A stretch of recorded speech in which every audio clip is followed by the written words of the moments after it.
Okay, ladies and gentlemen, welcome to Kendo Chat episode 9. I do hope that you are hearing me loud and clear. Do let me know if not, if you're watching live, or if you're watching this later on YouTube. It will be going up onto YouTube as well. So make sure you're subscribed to the YouTube channel, which is youtube.com/Kendo Gamer Japan. Okay, so make sure you're subscribe to that for me. Okay, I'm here playing Destiny today. I haven't been playing this so much recently. I haven't been playing much at all recently, to be honest. But it's a good game that I'll be able to chat with you guys and play at the same time. So that's what that's about. Episode 9 of Kendo Chat today. We're going to be talking about how to get the most out of each Kendo practice, how you can make sure that you are improving the maximum amount as you possibly can each time you go to practice. Okay. Before I get into that though, as always, I'd like to give a little update of how things are going over here. Loads of stuff going on as always, which is really, really great. Obviously kendostar.com, super busy. I mean, wow, it's just been so good since we opened. It's been so busy and so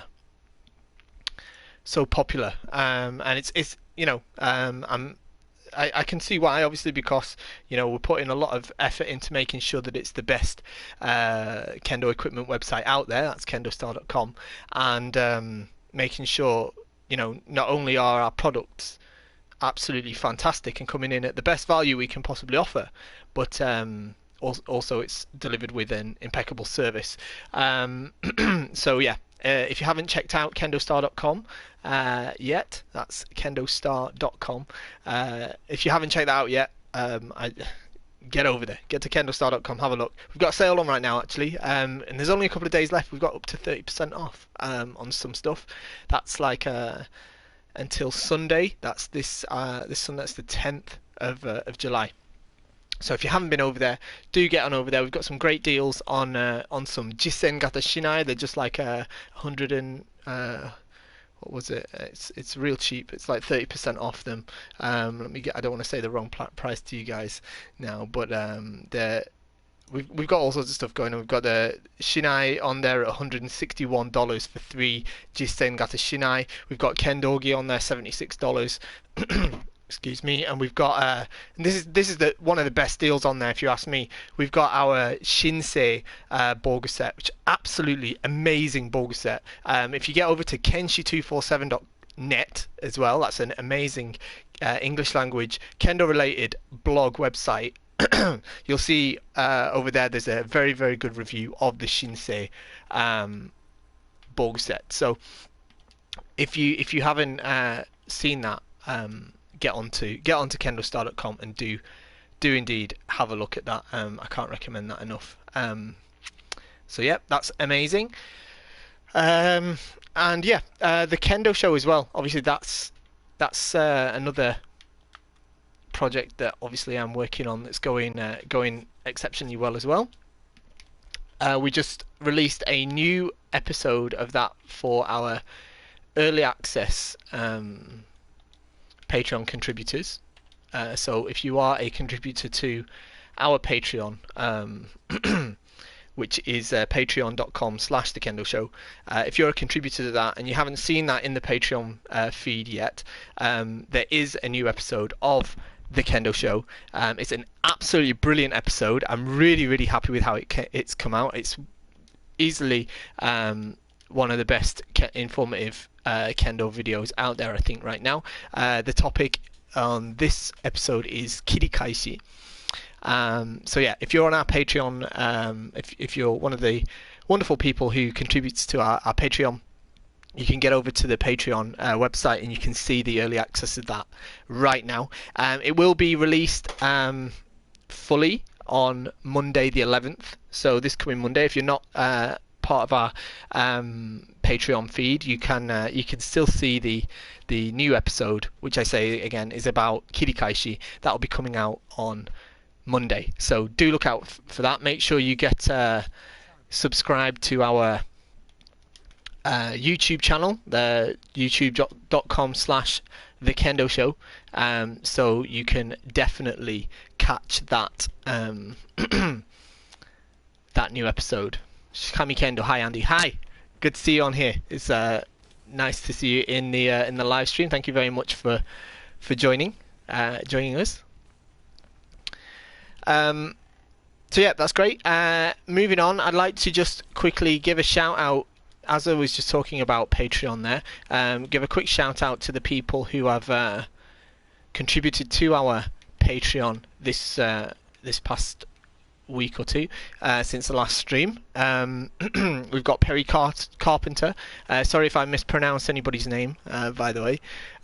We've got Perry Carpenter, we've got Paco, we've got Etienne Mathieu, I believe is how we say that, I'm not sure, and Walter White, which is cool. If that's your real name, that's pretty cool. So yeah, thank you guys very, very much for contributing to the Kendo Show's Patreon. I really can't stress enough how far those contributions go to helping out what I'm trying to do with the Kendo Show and bring more episodes to you guys on a more regular basis.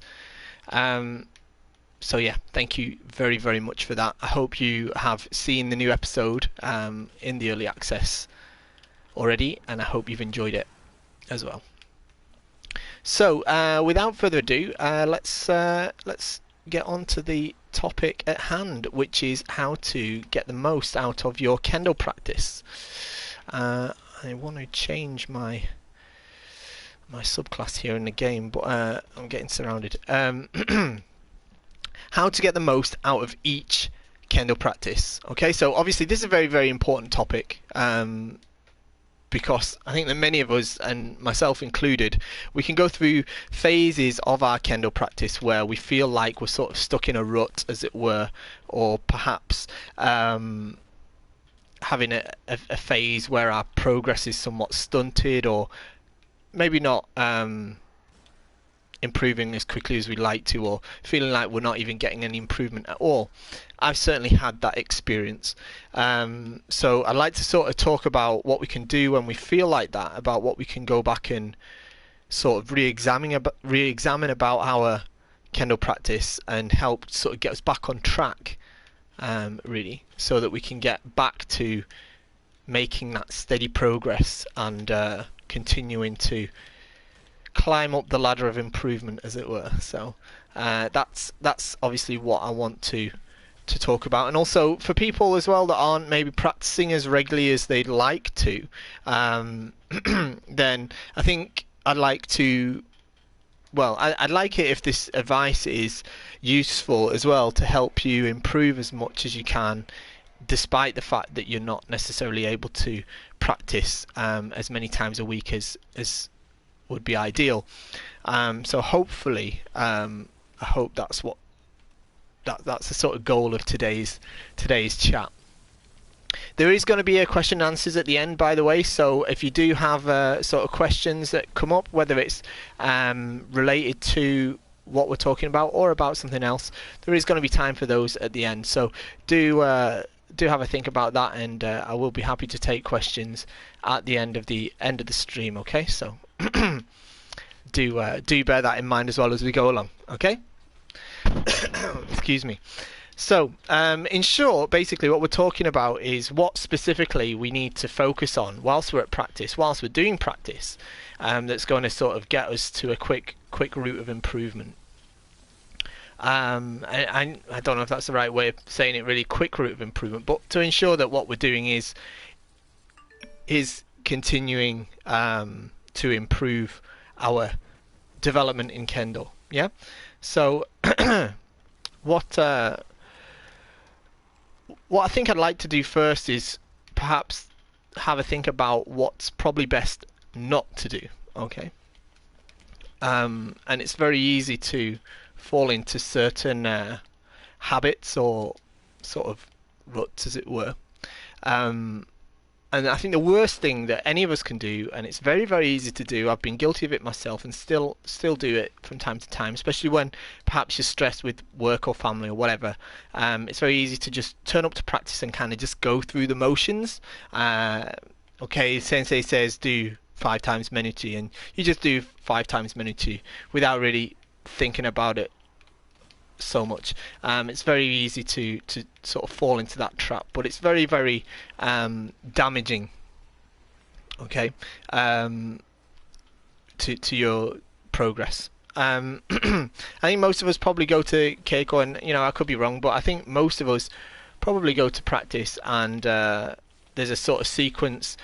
Perhaps it's the same each time, perhaps it's different each time, but it generally follows a similar pattern of sort of a warm-up, maybe suburi, kirikaishi, some waza-geiko or kihon, and then maybe finishing with jigeiko. Ideally, it's good to also include kakari-geiko or ichikomi-geiko in that as well, but I know that that's not always the case for all of us, but it doesn't really matter for the sake of this discussion. But it's very easy for us to sort of rely too much on our sensei, on our teachers. Sensei is telling me to do this, so I'll just do this. But what we have to try and do is sort of think of our teacher as more of a guide. Yeah. They're guiding us through our progress in Kendo.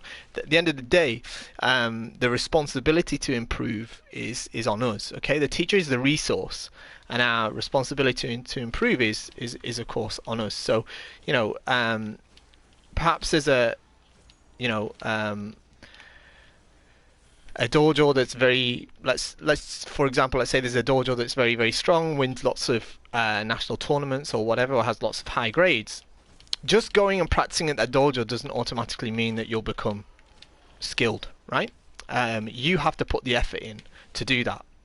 It just means that you may have excellent resources if you're practicing at such a dojo, okay, to do that. But the effort always has to come from you, okay? You're not going to automatically get good at Kendo just by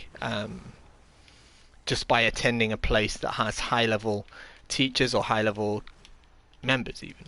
Okay, and this is a mistake lots of people make when they come to practice Kendo in Japan. I've known many people that have come for an extended period to come and practice in Japan, and they've sort of come with the wrong mindset, really. They've come thinking, well, if I go and practice in Japan, I'll get better. Well, basically, all practicing in Japan provides you is a better set of resources than are generally available in lots of other places. But just being present here and just attending practices here is not enough to make you automatically improve. Yeah, you have to take the resources that are there, and you have to put them into your practice, and you have to take that responsibility to make the improvements that are necessary. And that's the sort of really, really hard bit. It's so easy to literally just go through the motions, yeah. Especially, like I say, if you're attending practice after work or after a long day or something like that, it doesn't always feel like something you want to do, to kind of go to the dojo and then put loads of concentration or thought into that as well. But it's the necessity of getting better. So I'm just going to change the game mode. I think I might do a little bit of the old PvP. Let's see how I do at that. Excuse me. So what I think I'd like to do is have a little bit of a run through of some ideas that we can perhaps consider whilst we're at practice, and it applies to whatever we're practicing, whatever drill or exercise we're going through.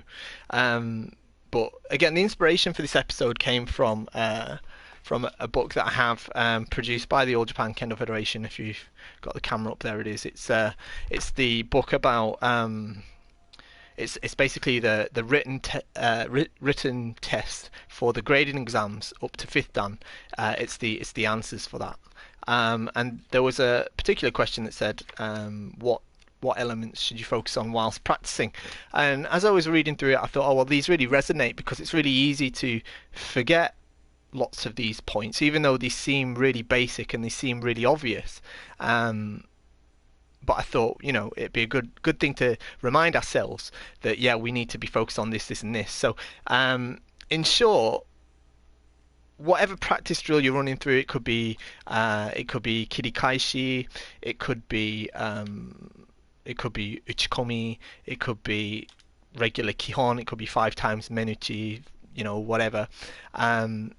These points, I believe, still sort of apply. So when you feel like you're not really making any progress, I think it's worth going back to thinking, whilst you're at the dojo, am I really concentrating on these points whilst I'm performing these exercises?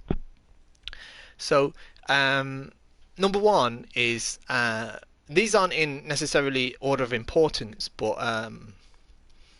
I'd say they're all equally important. Okay, so number one is you have to really place active focus on ensuring that your form is correct. You've got good posture both before, during, and after techniques. Now, that sounds really obvious, especially as we all know we've got teachers that are often hammering this into us, aren't they? Yeah, good form, good posture, good form, good posture. Yeah, we all hear that. Yeah, but it's very different to know that and to do that are two different things. Yeah, so, and why I've specifically written about before, during, and after techniques is because all of those stages are extremely important in the entire concept of waza. Okay, so before, have you got a correct kamae? Yeah, are you really in the good postured kamae that is in the correct position or situation that's able to make a strike at any point? Obviously, then when you hit, you need to make sure that you are concentrating on making a good solid strike with good posture. Okay, because you have rubbish posture whilst you're hitting, you're not going to make a solid strike. And then of course after, because it's all goes to waste, it's going to all go to waste if you make that lovely posture from the start and then a strike, only to let it all fall apart afterwards. Okay, so that's one point that you can really think about when it gets to your keiko. Am I really concentrating on this point? Okay, and just give yourself that little bit of a refresher. Number two, I think it's important also to consider the concept of seme. Okay, seme is putting pressure. Okay, pressure on your opponent, and that pressure being allowing them to feel like they're under pressure of being hit. This is something that we have to really still apply to our basic waza practice also, even basic techniques. Even if, let's say, we're doing kiri-kai-shi, or sensei says let's do 3 times men attacks each. Okay, instead of just step in, hit. Yeah, are you really thinking about a realistic seme as you step into distance with intention to hit? Okay, because these are the sort of things that if you don't practice them at this point, then it's not going to come naturally when the going gets tough, as it were. Yeah, so you really need to think about each hit actually preceded by seme. I think that's an extremely important thing.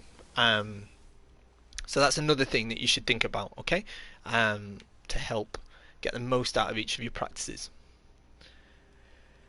And number 3 is actually linked to that. Okay, another habit that is very easy to fall into is that when you receive the technique or strikes from your partner as the receiver, it's easy to lose concentration and just open and let them hit. Yeah, but I would say that it's a good idea to also consider the concept of seme in this point also. Okay, so when I'm not doing very well, I'm right at the bottom of the scoreboard. So when your opponent steps in to hit, you should also be thinking about seme there. How is he applying seme to me, and how am I applying seme in return? Now, obviously, ultimately you're going to let them hit you. Yeah, you can't not let them hit you. That's the purpose of the exercise.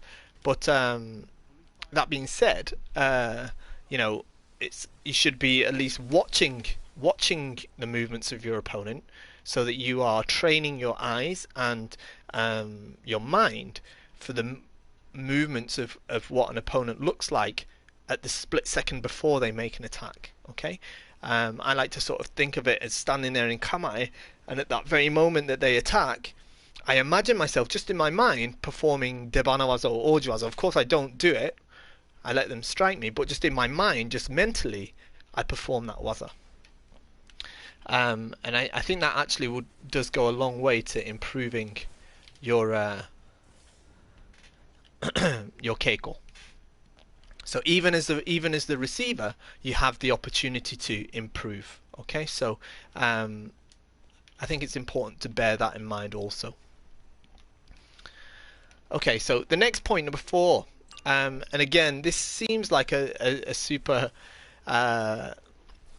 super basic point, and a really Takanabeko. Hi, thanks for joining the stream. Welcome. Yeah, this sounds like a really basic point, but what I'm talking about here is or distance. Are you really examining the distance that you're choosing to make your attack from?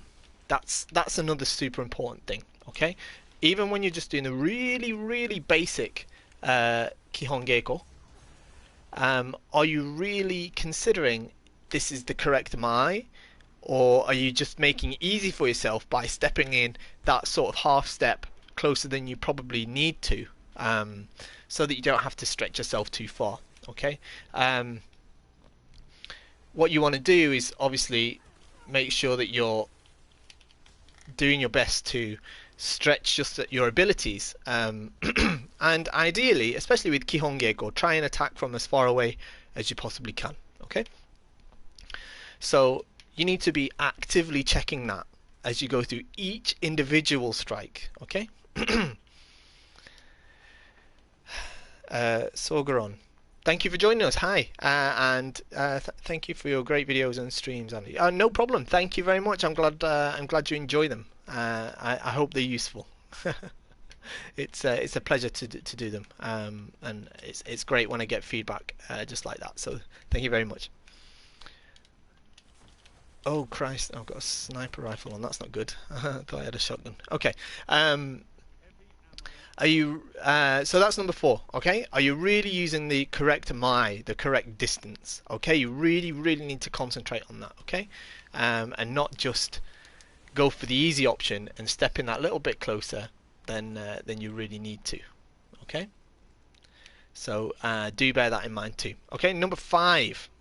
Now this is one of those things that's really a lot easier said than done. In my book, it's really easy to say this, but you need to make sure that your strikes are made with ki-ken-tai-ichi. Okay. I'm French, talk really fast. I'll try to understand all the time. Okay, I'm sorry about that. I'll try and talk a little bit slower. Sorry, I get a bit excited as I'm talking as well, especially I've got people trying to shoot me on this. So, but I'll try and talk a little bit slower for our non-native speaking audience. Sorry about that.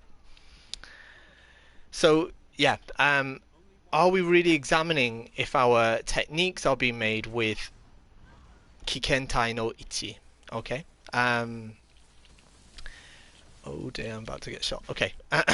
Okay, so ki-ken-tai-ichi, if you don't know, means the unification of the sword, the shinai, and the body, and the spirit. Okay, and in its most basic form, it means that when you make a strike, you have to hit with the shinai, of course, and at the moment that shinai makes impact, you need to also be stamping on the floor. That's your body. And also making the shout, okay? All at the same time in synchronization. Now, of course, that sounds really obvious, but it's actually, in my experience, in teaching kendo here in Japan and overseas, it is something that a lot of us still struggle with, and especially the stamping. Okay, particularly at lower levels. Um, what you have to do is don't focus on hitting as fast as you possibly can.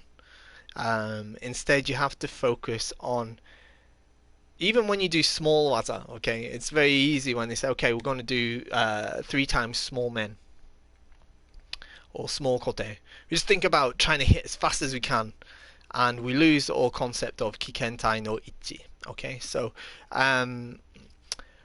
what I would like to sort of stress is that instead of trying to just hit as fast as you can, that you maybe um, obviously not slower, but make sure that the focus is on doing it correctly. Okay, is my strike and my stamp, and you have to stamp, my stamp actually timed, and is also my voice timed as well correctly. Okay, um, so you must think about that. Okay, that's another point that you should go back to and think: am I really definitely doing this with each and every cut? Okay, each and every technique. Um, and going on from that, you also need to make sure that each and every strike you made, every single one, and this doesn't matter whether it's suburi or kirikaishi or uchikomi or kihon or even jigeko, every strike has to meet the criteria of yuko datotsu. Okay, that's the valid strike. Okay, so that means that not only does it have to have ki-ken-tai-ichi, it has to be made in good spirits. Okay, so you have to think about the things we've already said, such as seme beforehand. Yeah, a good loud kakegoe. Yeah, a good ki before, and also it must be made with the good posture. It must be a solid, firm strike. It mustn't be too light. It must be sharp, and it must also be followed by zanshin. Okay, um, which is extremely important as well. So that's another aspect that you can go back and check, yeah, and think about: is are my techniques really containing these elements? Yeah. Where are these bad guys? Okay, so with that being said, number 6 is another one actually, and this is literally listed in that book I just talked about. This is another one that was listed very clearly in here, and it is something that lots of people do struggle with, both overseas and here in Japan. You have to really make sure that you're not just hitting with the with your hands or with your arms. It's really easy to do, especially when you do. This is a problem that crops up a lot when people start to practice small men. Okay, they tend to just send the hands first and the body afterwards in this sort of diagonal sort of posture. You mustn't do that. Okay, this will directly impede your progress. Okay, or your improvement at kendo. I really recommend against. I really recommend against doing that. Yeah, you have to really think about, with each and every attack, is am I using the lower half of my body? Am I pushing from my left foot? Yeah, and is this coming from the lower half? Okay. Basically, especially with small men, this is my opinion. The first thing that should move isn't your hands; it should be your right foot. Okay, pushing from the left leg, your right foot comes forward, and then the last minute right foot's going. Last minute, bam, and the hands come up, and the stamp is timed with that. Okay, and you need to really think about that with every single strike that you do. I'm doing so terrible on this. Don't judge me for my poor gaming skills. Yeah, I can't really concentrate and on this and talk at the same time. But that's the excuse I'm making anyway. Anyway, so yeah, lower body is in control. Yeah, not just going with the hands like this, but pushing from the left leg and leading with the right foot. Okay, this is really, really important, because if you get into the habit of just diving forward with the arms, it's so easy to beat somebody that cuts like that. You feel like you're getting there faster, but it's super weak. Okay, it's really, really weak. I get like kids here a lot that sort of have fallen into that habit. A lot of junior high school students are often hitting in that way, and it's so easy to sort of deal with it, because one, they've got no power here. Yeah, it's really easy to just cut through their shinai, and two, because their hands are leading their lower body, there's loads of space between you and them, even if they're here. So doing kaishido is super easy, because you've got so much time. Yeah. So if you do that sort of men, you're really opening yourself up to failure. Okay. It might feel faster, but it's not all about speed. Okay. Okay, so number 7. This is a really, really difficult one, because it's easy to P overkill, and a question about people who can't do Fumikomi anymore. How should they perform ki-ken-tai-ichi? I'll come back to that later in the Q&A. It's a great question, really great question, and I'll definitely come back to that. Thank you very much for that. Okay, so the next one, number 7, is your attitude? Are you actually approaching each of these techniques correctly? Okay, and that means before, during, and after. Okay, you might have heard of some of these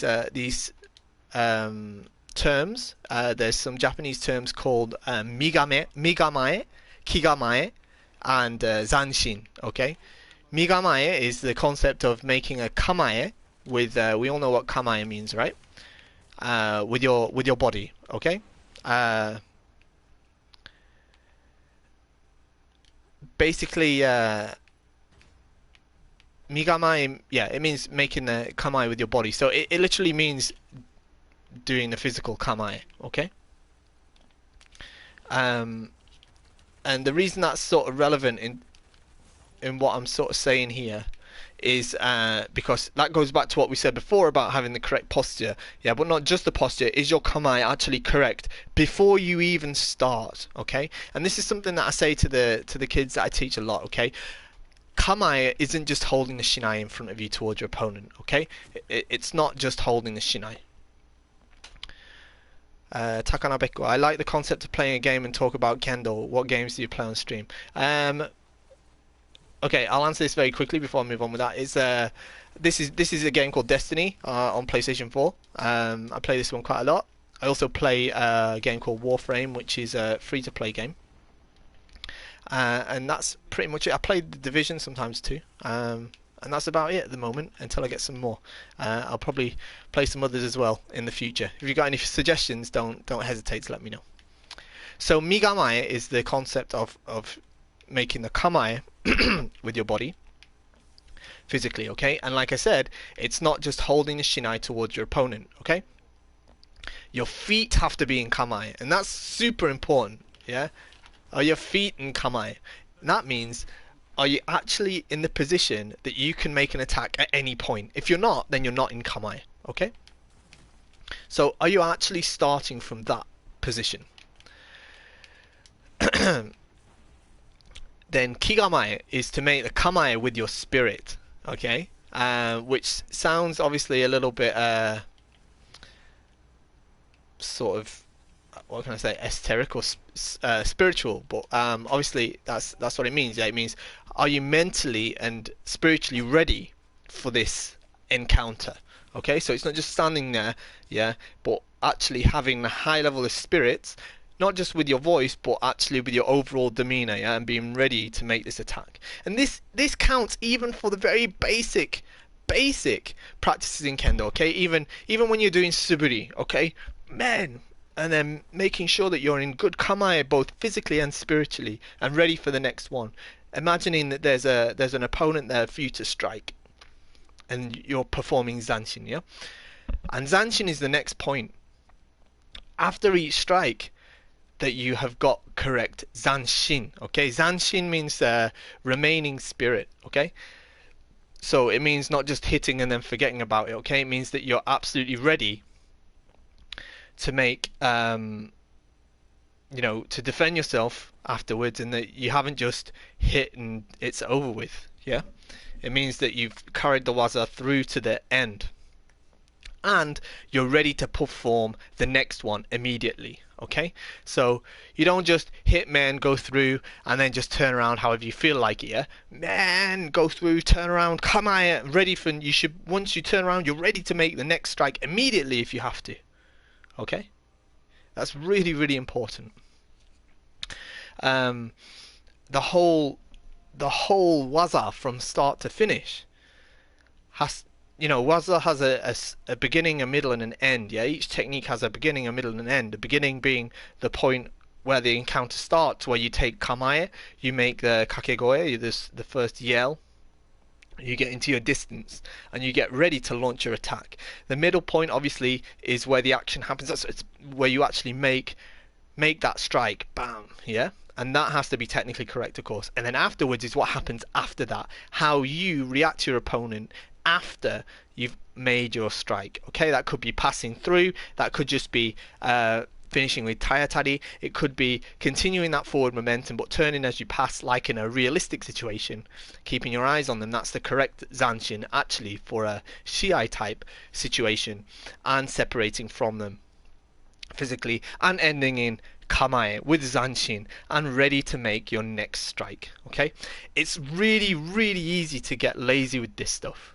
Yeah, super easy. I do it a lot and I know I shouldn't, and that's why I'm sort of so passionate about talking about it, because I know how easy it is, but that's one of the things that really will stop you improving in kendo really, really quickly. So that's really important. Okay, and then number 8, and this is the last of the points actually, and this is another one that's super, super difficult, yeah, but you have to practice every technique, every single practice, every single drill with full spirit. Okay, it has to be full spirit, yeah, and you can't pace yourself. Okay, so sensei says to you, okay, we're going to do uchikomi geiko 5 times. Okay, you have to do the first one yeah, with all of your energy, yeah, as if you're only going to do one and it's the last one you're ever going to do. Okay, and you just have to repeat that 5 times. You don't take all of your energy, divide it by 5 and spread it across five sets of uchikomi. Okay, if you do that, you won't get any better. Okay, you just won't.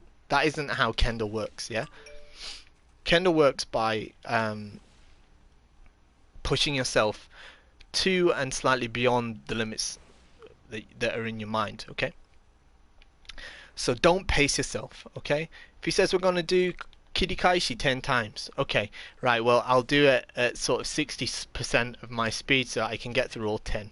No, you can't do that. Okay, you have to take 110% at each and every single repetition. Okay, even if you can't make it through them all. Yeah, it's better to go through sort of 5 sets at literally sort of full effort and full spirit than to pace yourself through 10 sets.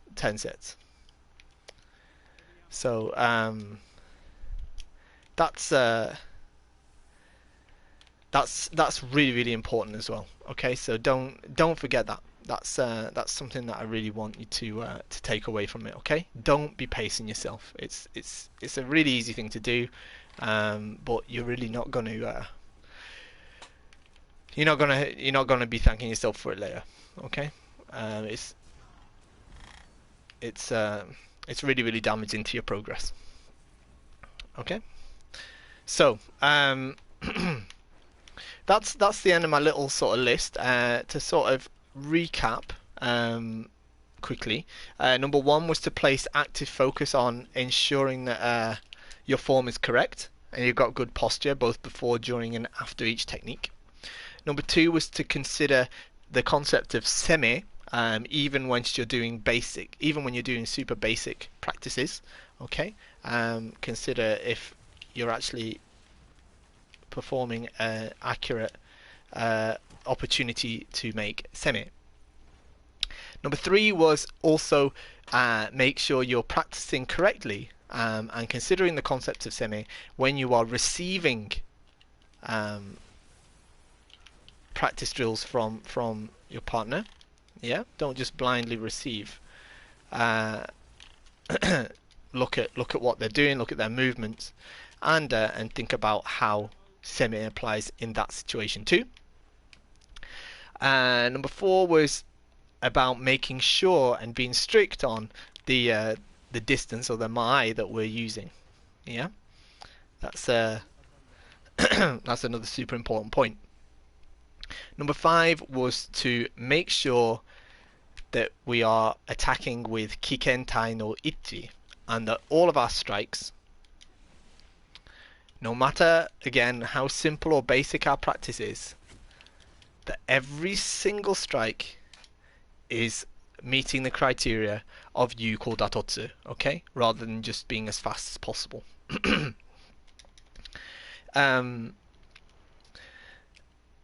Number six was to make sure that you're not just hitting with your arms. You're not just sending your hands out first and letting your body follow up later, again in the hope of just getting your shinai to the target as fast as possible.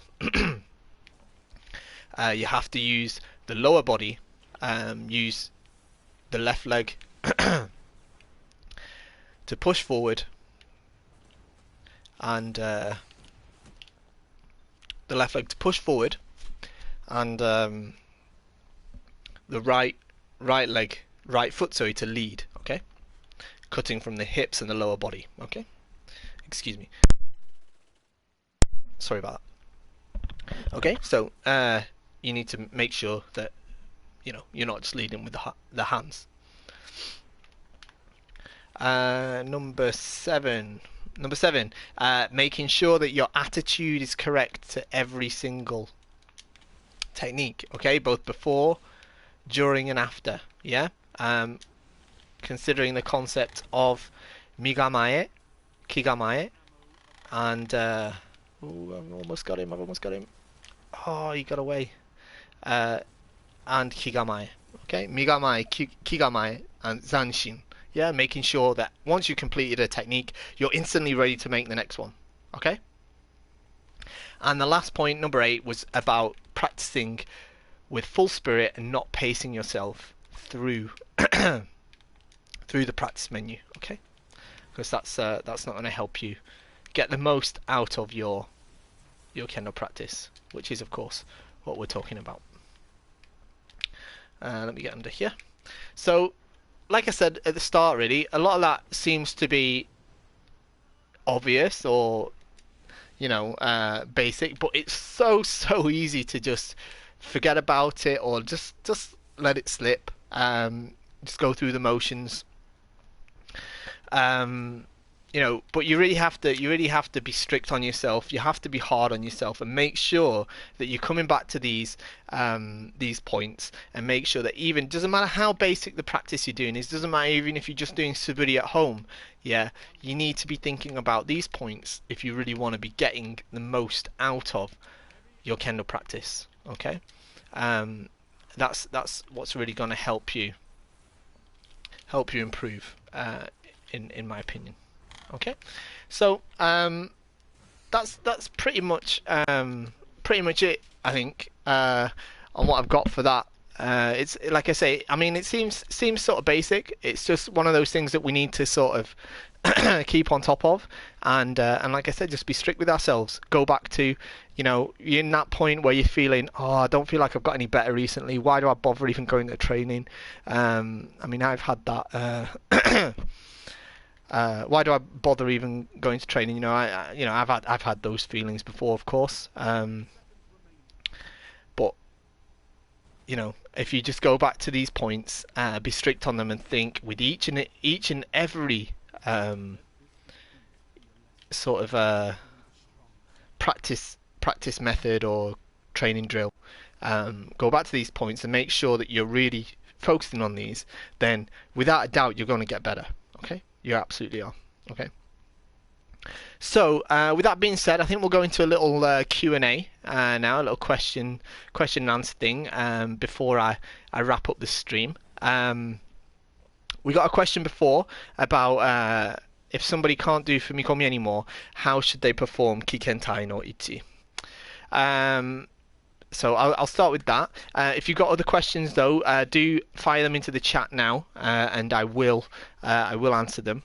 So do give me your questions if you've got them. But yeah, about this question about if you can't do Fumikomi anymore, how should you perform ki-ken-tai-ichi? Well, that's quite a difficult one, and obviously it's a little bit hard for me to advise directly without knowing the situation as to why you can't necessarily perform Fumikomi anymore. If it's to do with sort of injury or some sort of thing like that, obviously the best outcome is to perform techniques with Fumikomi. What I would stress first of all is that although Fumikomi means to stamp on the floor, it's not important to make a hard stamp or to make a loud booming noise when you make the stamp. It's really, really not important. There's loads of senseis here in Japan that are in their 80s and 90s, and obviously their sort of bodies are not what they perhaps once were, but they're still attacking with Fumikomi, but it's a much lighter Fumikomi than it perhaps was in the past. However, there are obviously people that may not be possible for either, which is totally fine. I know that there's some very famous senseis as well. Sumi Sensei, for example, he essentially went through a period where I think he had some knee trouble or something like that. It was something like that where he was having trouble with Fumikomi, and this guy's Hanshi 8th dan. Yeah, I mean this isn't like any old person, and he began practicing without using Fumikomi. Okay, and essentially there's obviously two ways. It's timing. You have to use suriashi, yeah, so sliding footwork. You could time the strike with the right foot, or what I recommend more is to time it with the drawing up of the left foot. Okay, so your right foot goes out and the left foot comes in. As that left foot comes in, bam, that's when you make that cut. Okay, kendo isn't all about. It's not necessarily the same for everybody. There's certain elements that may have to be accounted for because of the needs of specific practitioners. I mean, you only have to look at physical restrictions that some other kendoka have got, such as there's several. I know of several very, very successful kendoka that are, for example, missing limbs even. And because of that, they have to hold the shinai in a different way. They have to hold the right hand at the bottom, or whatever. And no one's saying that they're doing kendo wrong, right? So, although most people do use fumikomi-ashi, and that's a standard interpretation of ki-ken-tai-ichi, it's not the only way to do it. And for that. In that respect, I would say that if you literally can't physically do fumikomi even softly, then my advice would be to think about timing the strikes on the drawing up of the left foot, and not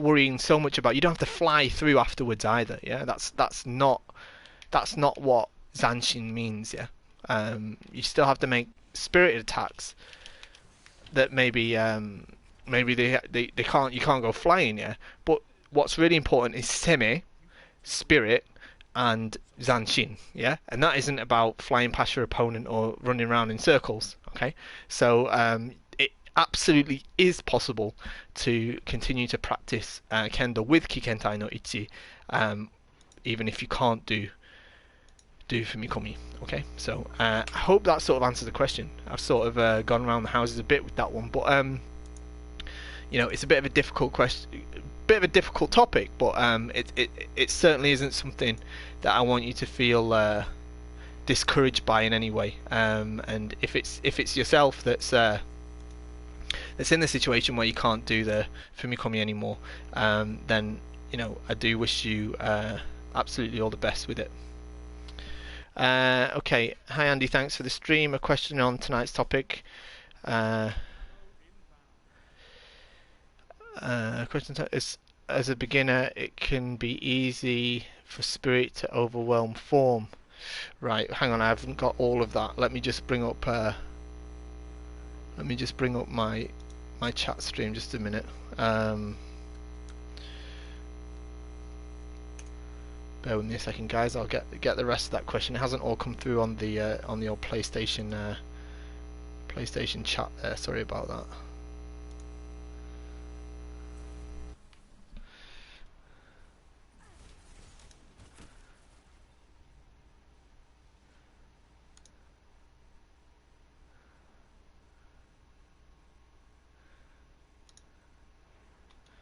Okay,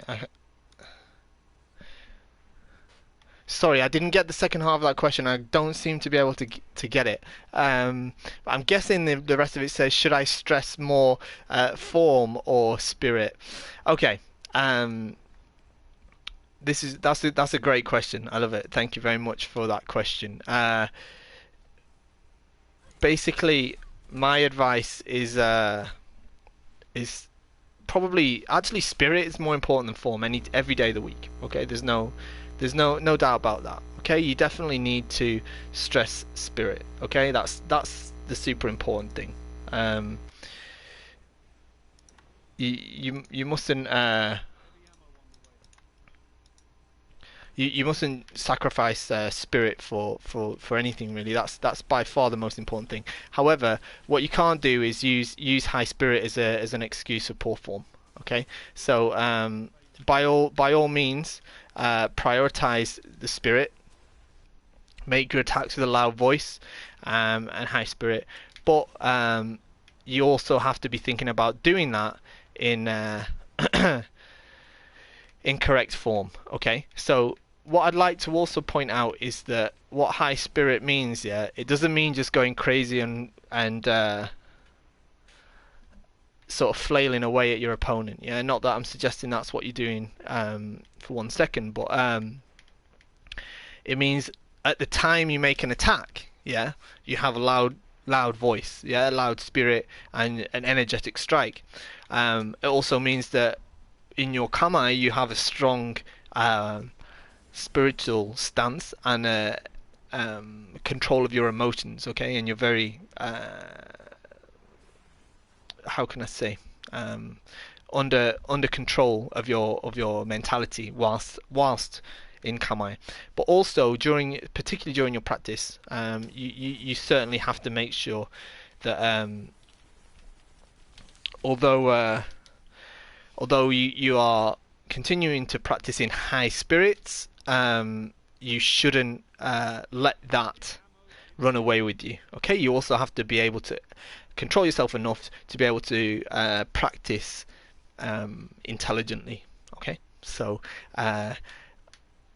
that's sort of my answer to that. I hope it kind of I hope it serves to answer the question.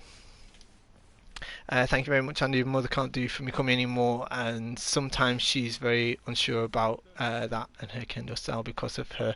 I just got up to because of her there. Sorry, I can't quite get the rest of the chat for some reason. Sorry about that, guys. But yeah, okay. So if it's your sorry about that, Pete Overkill. I didn't manage to get the rest of that question. Yeah. Okay. So it's for your mother. Okay. Well, I'd really like to encourage you to reassure your mother that it isn't a problem. There's plenty of people in Japan that can't do Fumikomi because of whatever condition that they've got, or whatever physical limitation. It is certainly possible, and the way to do it, like I said, I think the best way is to try and time the strikes with the pulling up of the left foot. Okay, so that she can still continue to basically improve and practice effective ki-ken-tai-no-ichi. Okay, so that's my sort of thoughts on that. Okay, any more questions from anybody before I sort of wrap this up? If you've got a question, now's your chance.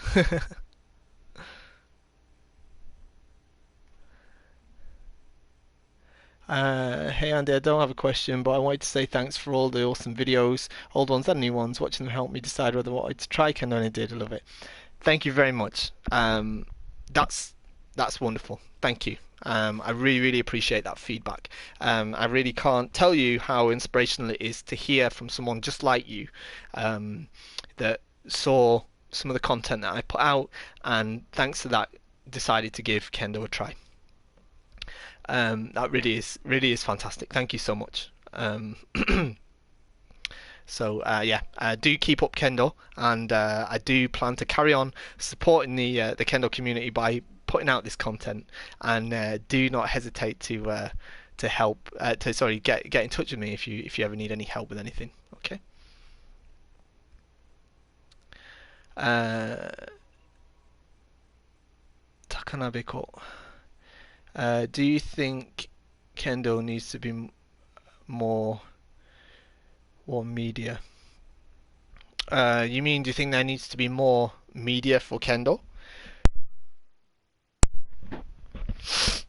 Uh, and what do you think about European Kendo? Okay, well, there's two great questions. I am interpreting your first question to mean, do I think there needs to be more media? Of course. I'd love to be there to be more media about Kendo. That's something that I'm trying very hard to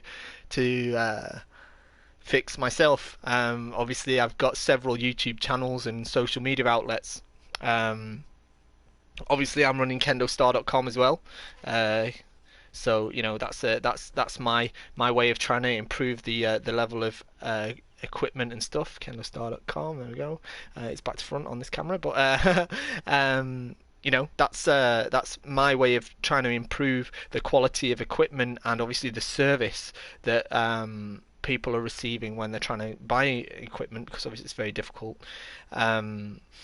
It can be quite confusing. But not only that, yeah, things like the Kendo show. That's something that I'm putting a lot of energy in this sort of live stream as well, trying to get sort of Kendo more and more into the media. I mean, obviously, mainstream media aren't ever going to really take much interest in Kendo because it's just a little bit too hard. This is my opinion, of course. It's just a little bit too hard for the regular person to properly understand. If you've not no experience of Kendo, don't know anything about Kendo, and I mean, I'm sure you can agree, if you've had this experience of ever showing a family member that's never done Kendo before, if you show them a Kendo match, of course they can't tell which strikes equal a point. Excuse me. So media. I mean, there are loads of great media outlets for Kendo at the moment, though. It's you've got what I'm doing. I've got Kendo, the Kendo show, and I've got Kendo Gamer. I've just released a new blog as well. If you haven't seen it yet, it's called About Kendogu. It's search it on Facebook.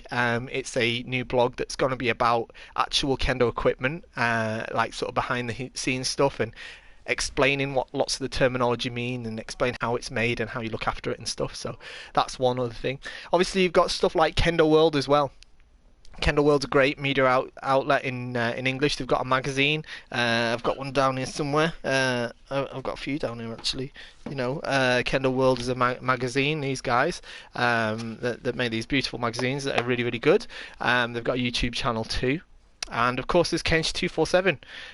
You want to, get onto that. That's a great internet resource for Kendo media as well. So that's, I mean, of course, it'd be great to have more though. Um, the rules are easy to understand. Well, the rules written on paper are reasonably easy to understand, but what's not easy to understand is the criteria of yuko datotsu. Okay, what qualifies as a valid point, and that's something that people um, don't understand. It's very difficult to understand, even for people that have been practicing kendo for a while. So it's certainly something that it's never going to get kendo on TV. And what do I think about European kendo? Well, what do I think about European kendo? I am European, obviously, being English, despite the recent Brexit nonsense. I've practiced kendo all over Europe, and I've participated in several European kendo championships. Uh, what do I think about European kendo? I don't like the term European kendo, if I'm honest with you. Just like I don't like the term Japanese kendo, though I freely admit that I occasionally have to use the terms to make what I'm saying understood. Sorry, but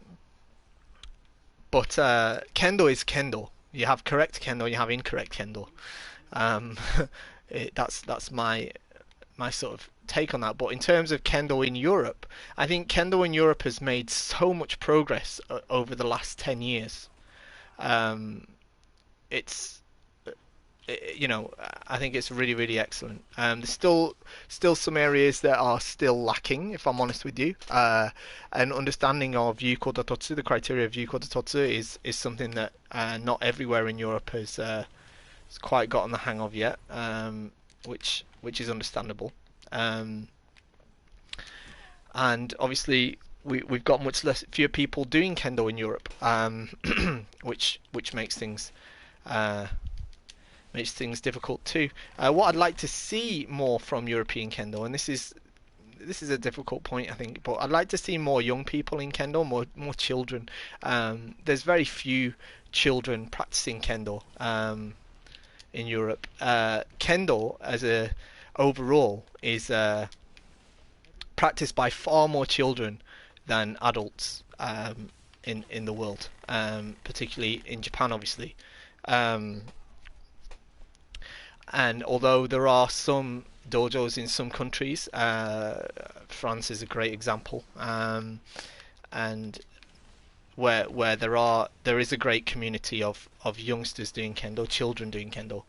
There's there's less so in other countries, which is a shame. Um, but yeah, I think if I'm totally honest, I think it's still the situation where there's a big gap between kendo as it's practiced in Japan and how it's practiced in Europe. There's things that are done better in Europe than are done in Japan, if in my opinion. And I've said this to some Japanese senseis in the past, and they didn't quite manage to get the head around it until they saw it for themselves. But for example, I think that most people in Europe have a better understanding and a better what can I say? Well, are better at practicing day, for example, manners, the kendo manners. It's ignored by many Japanese kendo practitioners, and I think European practitioners tend to and actually in my experience of practicing in the US and Canada, um, North America, uh, well, outside of Europe actually, I've practiced over Asia, I've practiced in South America too, and everywhere's the same actually in terms of that. The attention of detail that they put into the reiho, the manners in kendo, is absolutely excellent compared to the average Japanese kendo practitioner. So that's one thing that I think that people outside of Japan do a lot better than the average practitioners here. However, kata as well. Kata, we're better at kata. If you go to a Japanese grading and watch, even like 6th, 7th dan, some of the guys that are doing kata here, they're rubbish at it. I'm sorry, but they're just not very good at it, and they still pass high level dans. Whereas back in Europe, for example, I know that you wouldn't get through 2nd dan or 3rd dan with that level of kata. But other things, understanding Yuko Datotsu, understanding of other things like Datotsu no Kikai, stuff like that, difficult concepts. I still think there's a bit of a bridge between, a bit of a gap between kendo as it's practiced in Japan and how it's practiced in Europe, and that's and maybe even the rest of the world. And that's something that I'm hoping to help remedy by obviously putting out videos and trying to act as a native English speaker that's kind of in between the practitioners overseas and kendo as it's practiced in Japan. And obviously I'm also very keen to try and help international kendoka come and experience kendo in Japan too, and that's something else that is high on my my sort of priorities. So that's where I stand on that. Okay, so a bit of a long-winded answer again, but I hope it answered the question. The rest of the comments that you're going to show her the answer, I think it'll encourage her. Pete Overkill, thank you very much. I do hope that my answer does encourage your mother in her situation, and yeah, I really do think that she's got every chance to continue practicing kendo, and she doesn't need to worry about anything. So yeah, I'd really like to encourage her to continue on the way. Warder 1701, you should totally come to Canada and run some seminars. I'd love to come back to Canada. I had a great time the last time I was in Canada. I had a wonderful time practicing over there, and I'd absolutely love to come back. So yeah, that's certainly not out of the question. Duki03, good morning, evening. Good evening for me, but maybe it's good morning for you. Thank you for joining us in the stream. I am actually about to wrap this up, but if there's any more questions, I'll probably do one or two more if there are any before finishing. So do pop something in the comments there if you've got a question.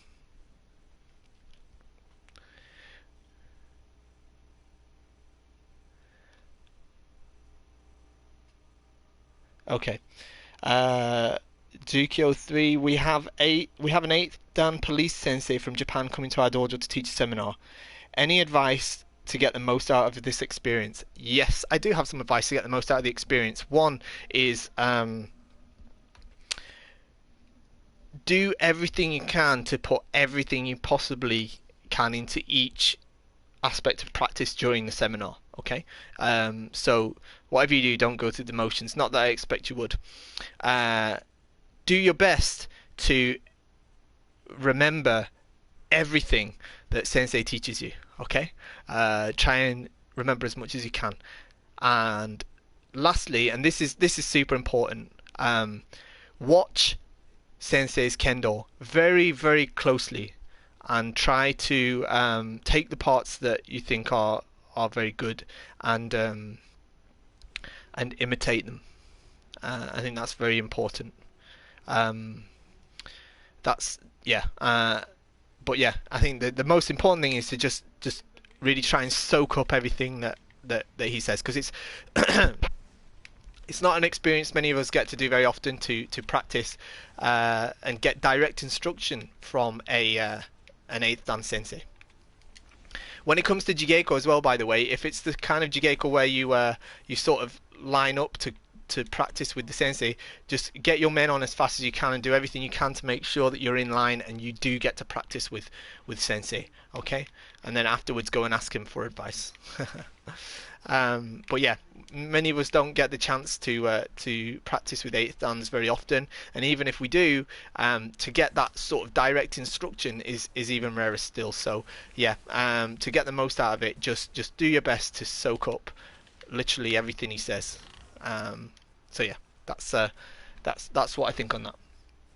Pete Overkill. I got also an off-topic question. Do you know why the left kote is not considered a valid striking zone if your partner is in Chudan no Komai, even if you can hit him right? Do I know why? Well, mm, I can't say I know the specific reason why, but I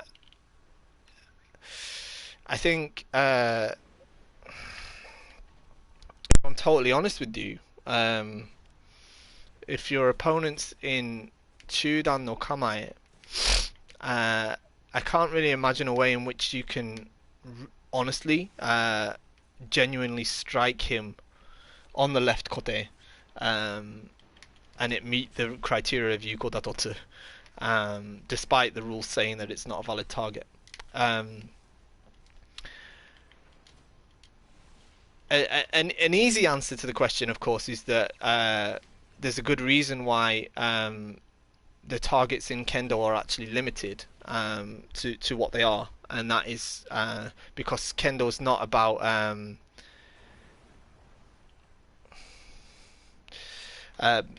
Kendo's not about sword fighting. Yeah, it's not about beating your opponent with a shinai. Yeah, it's about using the principles of sword fighting to improve the human character. Okay, and we've only got a few techniques, so that the you know that the we've only got a few tools to sort of work with, so that it doesn't just devolve into stick fighting.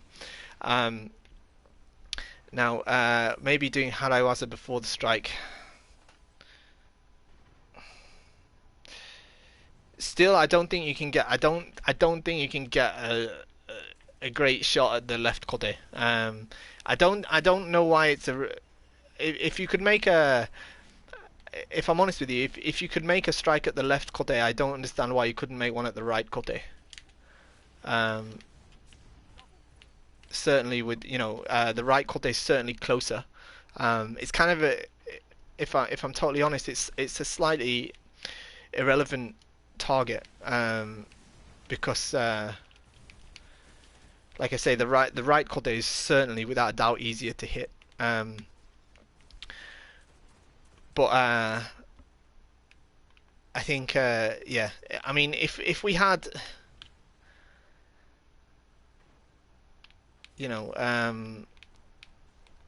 if we had more targets, then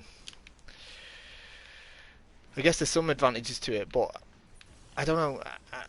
It's a little bit like the whole reason they got rid of some of the targets, like like Munetsuki, because it kind of starts to go against the sort of current concept of what Kendo is, which is, like I say, it's supposed to be difficult, yeah. Not, it's not supposed to be easy. So, I think like I say, I can't I can't really give you the official answer, but I think I guess my personal opinion on why the left kote isn't an appropriate target whilst the opponent is in regular Chudan is because I can't quite.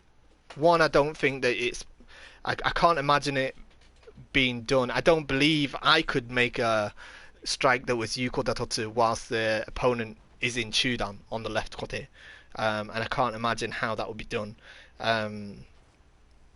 because I don't know how not without. I'd maybe have to step off this way, and then in order to get the mechanics right, to get a decent sort of crack at ten-ichi. But like I said, it just seems like a bit of an irrelevant target because there's sort of easier ones. that are somewhat more relevant if you were going to go for that sort of water. I don't think it's something you could sort of surprise somebody with. Do you know what I mean? If you're going to do harai on the shinai, then they're not. If their left kote is going to open, their men's going to open as well. To be honest, so if you think about dividing the person's body in two halves, yeah, if they open this side, yeah, you might have the left kote open, but if this side's open, so is the men, yeah, and that's what you really should be going for. If they open this side, then the kote's open, the men's sort of open as well, but it's not as much. So I think that's another reason why it's the right kote that's more of a relevant target. But it's a good question that you posed though. Do you know what? I think I'll think on that, and I'll pose it to some of the senseis that I know next time I have the chance to chat with them. So thank you for that one. Okay, Wasabi Tom. I train in a club with a lot of older kendoka and sometimes find myself not really pushed. We don't do a lot of kakari or nichikomi. What kind of training can I do at home to help? Excuse me, sorry. Okay.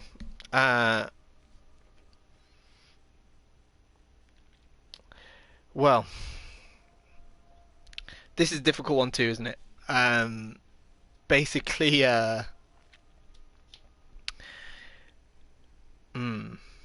what I'd like to suggest is if I noticed you said that there's a lot of older kendoka and you don't find yourself pushed. That's fine. Are there any other sort of people in a similar position to you in the club as well? If so, then perhaps it'd be worth chatting with them. Maybe you could set up an extra practice a week, just the two of you or a couple of you, like a few of you. To get a little more high level practice. Traveling to other dojos as well if there's one nearby. Though I do understand that some places in the world that's not necessarily practical. In terms of training at home, then yeah, obviously doing suburi and stuff is going to help. You could do sort of fitness stuff, but stuff that's really going to help your sort of progress. I mean, the best thing I would do is I'd probably talk to, if I was in your position, I think what I'd do is I'd think about talking to the teacher at the dojo, the person running the dojo, and say to them like, or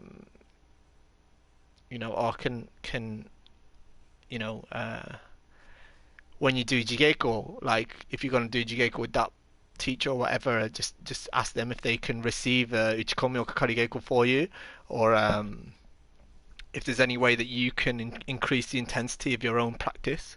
I think that's probably the best way to go. Maybe ask some of the other people, even if they're older, to help you just to receive uchikomi or kakari geiko, if they'd be willing to.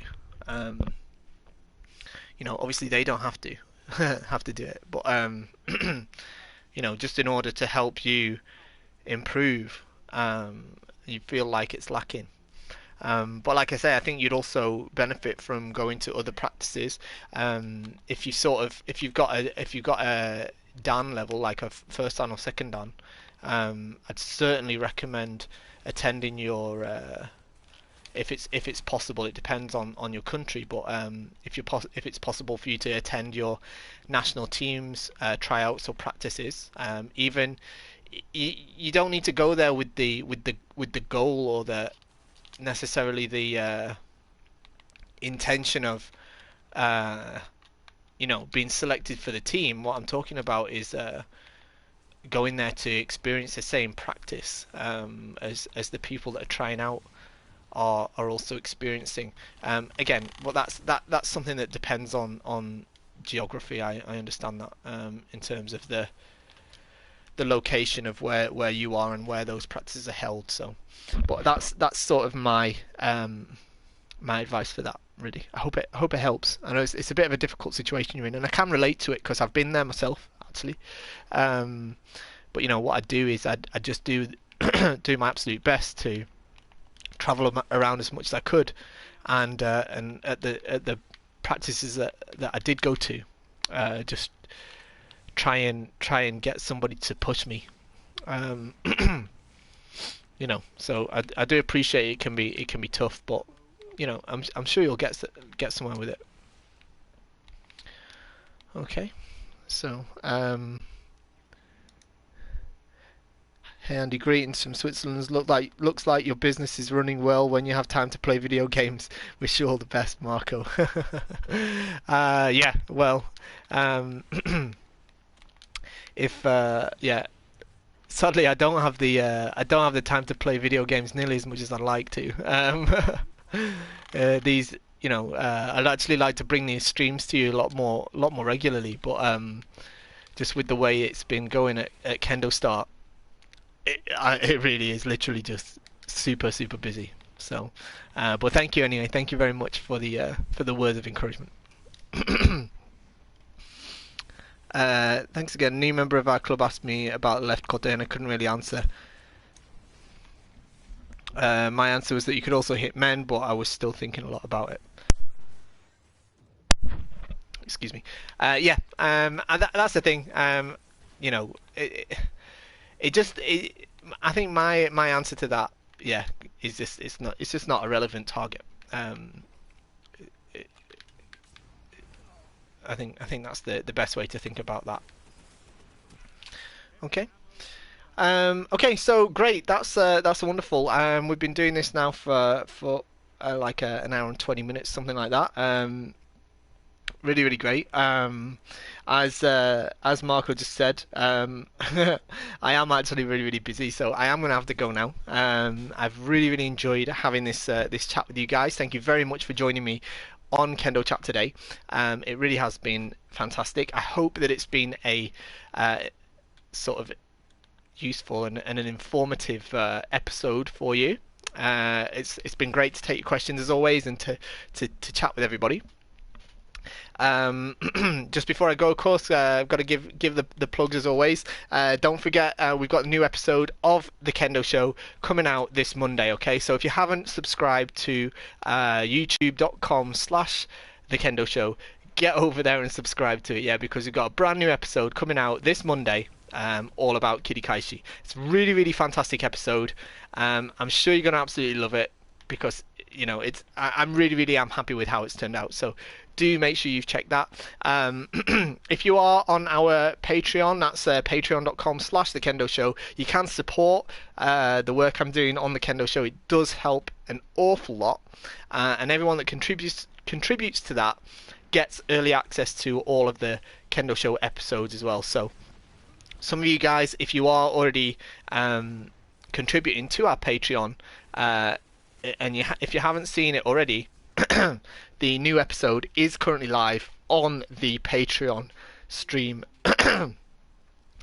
only for early access. Okay, so if you are on there and you haven't seen it yet, get over there and have a look. If you are not yet a contributor to our Patreon, then of course do consider contributing. But if not, don't worry. You can. There's no sort of requirement or anything to do that. You can still get the new episode of the Kendo Show free of charge coming out this Monday. Okay, so do do look out for that.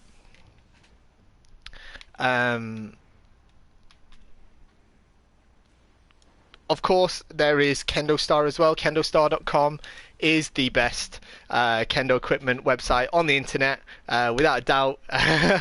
It really is fantastic. It's doing really, really well. Stuff's selling amazingly well. But I do urge you to check it out if you haven't already, and definitely do stop by if you do need something. The website still is very new, so if there's something that you want that isn't listed on that website, just pop us an email because I'm sure we can get it. We can get pretty much anything. We are working on the website to bring more and more products every single day. But yeah, I definitely recommend checking it out. Check out the sale that's on now. It's finishing on Sunday, so you've only got 2 days left. It's got up to 30% off. Like I said before, we've got amazing deals on Jisen Gata Shinai. They're really, really well balanced shinai. They feel really great, and then like $161 or something for 3 shinai, okay? And it's free shipping. Everything's free shipping, okay? Everywhere. And the Shinsei Borg set. Shinsei is our Borg set. It's just over $500 with the current sale, only until Sunday. But it is so worth it. You won't find a better Borg set for that price. It really is a great. Really is a great set. If you don't believe me, get over to kench247.net and check out the review that George did for me over there of that Borg set, and you can take his word for it if you don't want to take mine. Really is great. And of course, there's the Kaisei Borg set as well. That's the Borg set I'm using, 100% made in Japan. Amazing, beautiful Borg set. I mean, really. I can't even put it in words how happy I am with it. I've been using my set for like 3 months now, literally for every practice. I've got like 5 Borg sets in my house, which is crazy, but being in the business and everything, that's how it works. But literally for the last 3 months, practicing 4 or 5 times a week, I've been using this one single set of Kaisei Borg set of Borg, and it really is. It looks great. It's dead comfortable. It's super protective, and it's lightweight too. Yes, so. Made to order in Japan. Get onto kendostar.com. Have a look at that, because that too is 20% off only until Sunday. Okay, so get over there and do have a look at that. Last comment there. Kendo Gamer shirt is awesome. Got mine last week in the mail. Took about 2 weeks to get to Japan. Perfect fit. Great. Yes, that's another thing. Thank you so much for reminding me of that. We've got some merchandise. Get over to Spreadshirt. Okay, Spreadshirt.com, and it's slash. It's now slash Kendo Star. Okay, Kendo Star. And you'll see a variety of T-shirts that we've got, which you can actually. Hang on a sec. I thought it was Kendo Star. Let me just check that URL for you guys. But you can get over there. We've got a load of T-shirts that some really cool, just like Ad Nishiyama just said. We've got like the Kendo Star, the Kendo Gamer logo. That sort of pixel art, little dude with the shinai, stuff like that. Where is it? We've got loads of different designs. Got more designs coming soon as well. I added a brand new design today, which I think looks really cool as well. Shipped all around the world. So yeah, get onto that. That's it should be. Oh, sorry. The URL is actually shop.